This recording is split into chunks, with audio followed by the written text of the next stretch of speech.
बताए दो कौनो मियाँ हमें वोट दे तो ई जान ले यह गांव के जौन हिंदू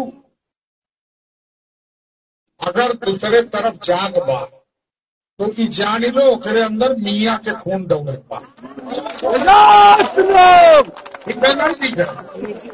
वो गद्दार है, वो जयचंद की नाजायज औलाद है, वो अपने बाप की हरामखोर औलाद है।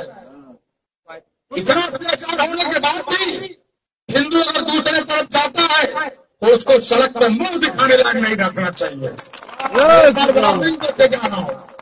मैं कुछ नहीं बोलता था, मैंने कहा 5 साल मैं भी विधायक होने के बाद देखूंगा, जरा परखूंगा, समझूंगा, और एक बार अगर वार्निंग देने के साथ समझ में नहीं आएगा तो इस बार मैं बता दूंगा कि राघवेंद्र सिंह कौन है।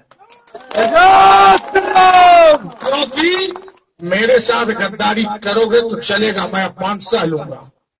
मुझे अपमानित करोगे तो भी मैं अपमानित सह लूंगा, लेकिन अगर हमारे हिंदू समाज को अपमानित करने का प्रयास करोगे तो बर्बाद करके रखोगे। देखो राघवेंद्र सिंह कमल निशान, देखो मोदी जी